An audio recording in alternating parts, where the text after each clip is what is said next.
Okay, here it goes. I have a medical background and a certification I rarely use, though I keep going back and paying to renew it. Anyhow, I volunteered almost immediately thinking I would help those who have lived through Katrina. That was not the case. There were a few of us who were assigned once the water started to recede to find houses that had dead bodies in them.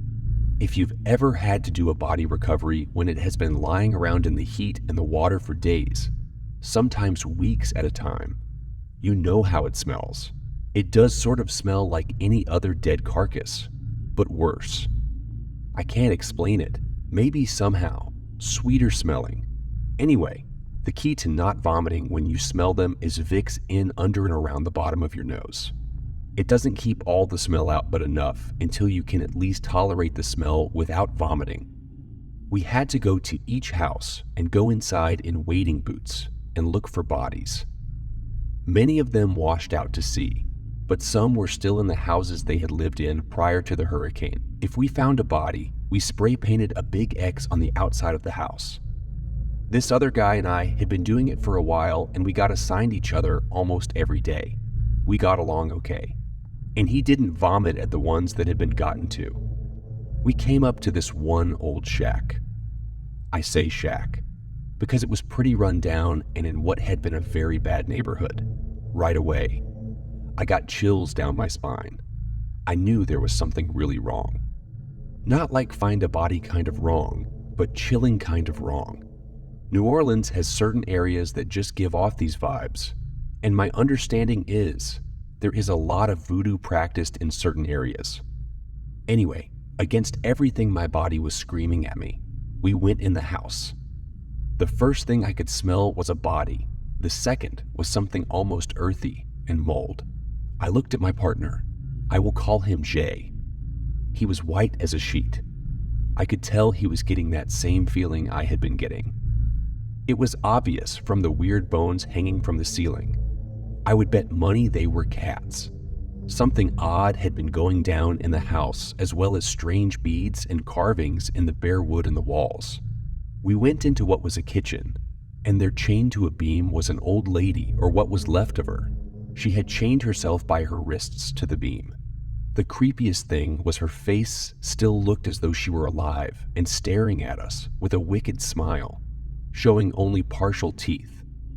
They were nubs. My skin started crawling as the goosebumps spread over my body, and my neck hair stood up. Suddenly, I heard the most unearthly cackling noise I've ever heard in my life, and my flight or fight kicked in. Jay and I noped out of there. We quickly painted the X and literally ran to the next house. Now, I don't know if that old lady had practiced voodoo or whatever, but that scared the ever-living shit out of me. It still gives me nightmares. The people I feel sorry for are the ones who had to take that crazy lady out of there. Jay and I discussed it that night after we went back to the hotels north of there. He had heard the cackling too, but we both said it had to be the wind or something.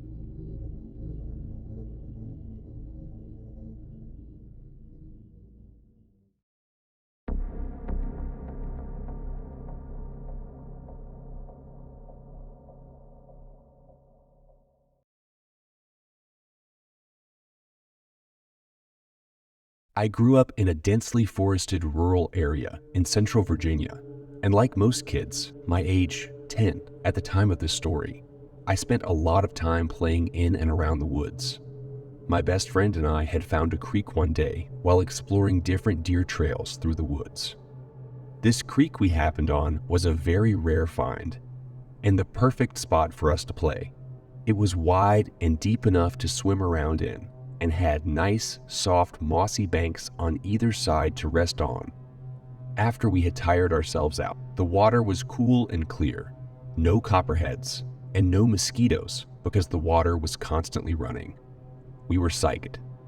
After a few hours of swimming, we had to walk back home for lunch, but made plans to pack lunch the next day so we could have a picnic on the creek banks and spend the whole day there. The next morning, we set out for the woods at around 1 a.m., planning to have the picnic first and swim after. We entered at the same spot we had the previous day and followed what we thought was the same deer trail. It was not. At the point where we should have found the creek, we walked into a small clearing that was covered in huge, thick ferns. We had definitely never walked past this before, so being both hungry and tired of walking, we decided to eat in the clearing. We laughed and played around there for a while, spitting watermelon seeds at each other from our lunch. It was an absolute blast, and we were both in wonderful, giddy moods. That all changed, however, as soon as we packed up and set back out to find the creek. As we walked on, the woods started to feel darker and colder. We got skittish, and I noticed my friend kept whipping her head around to look behind us. After about a half hour of walking, we came up on what looked like an entire overgrown bathroom. Sink, toilet, and bathtub, all sitting arranged together and covered in ivy. It's pretty common to find weird shit like this in the middle of the woods, so we just walked on and made jokes to lighten the mood, calling it Bigfoot's bathroom. After another hour of walking and not seeing anything we recognized, we started to panic. Instead of trying to reach the creek, we were now just trying to find our way back home or out of the woods at least. I told her we should follow the sun, and eventually we would come up on a road or someone's property where we could find help. She insisted on another way, and we began yelling at each other out of fear and, let's be honest, little girl bossiness. I told her if she thought she was so right, she should just go her way and we would see who got out first. So we split up. Now, as an adult, I fully acknowledge I was being a stubborn brat and also an idiot. Worst possible thing we could have done. Not 10 minutes after splitting up, I began to hear someone walking behind me.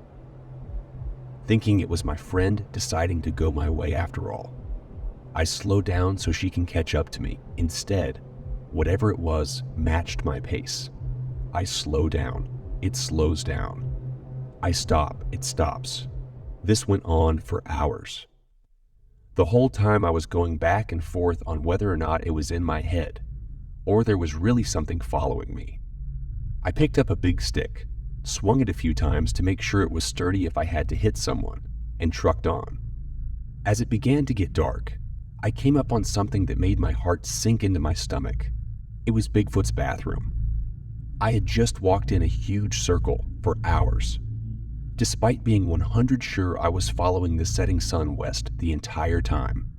Confused and frustrated, I sat down on a log and just screamed my little heart out, while smacking my whoop-ass stick repeatedly into the ground. As I tried to collect myself, I heard the footsteps again walking up on me from behind. I called out my friend's name as loud as I could. No answer. Then, after a short pause, the steps began to run towards me. I jumped up and booked it fast as I could in the opposite direction. Now, this is the truly horrifying part, which I typically omit while telling people the story. As I was sprinting through the darkening woods, I began to hear what I thought were church bells. I looked up to see the darkest, deepest cloud I have even seen in my life. In the middle, it was so black, it was like looking into the night sky, and the dark gray around it seemed to be swirling. It gave me a horrible feeling to look at, almost like the nausea you get when looking through binoculars too long. What sickened me further is that I realized the sound of the bells was coming through the hole in the cloud. They were deafeningly loud. I mean, really booming out of this thing. When I realized this, I stopped dead in my tracks. I felt a sense of absolute and overwhelming dread that has gone unmatched in all my 24 years on this planet. Something in my head began screaming that if I did not run away from whatever the hell that cloud was, no one would ever see me again. I would be gone. I did not want to run toward the thing chasing behind me either though, so I made a sharp right and took off away from both.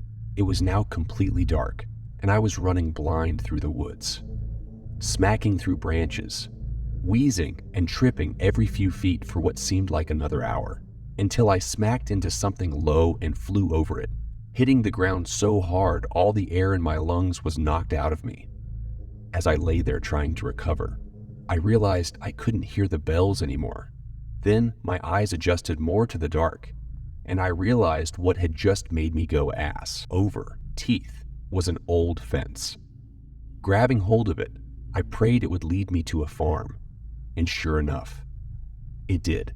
I walked up over a hill about a mile to the back of the farmhouse, explained what had happened, and the farmer graciously gave me a ride back home.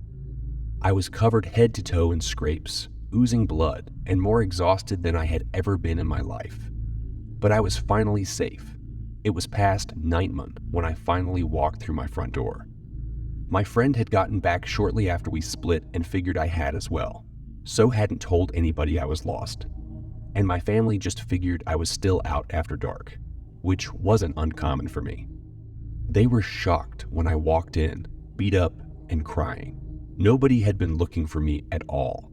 To this day, I wonder how long they would waited to come find me if I hadn't been lucky enough to find the fence, and if it would have been too late.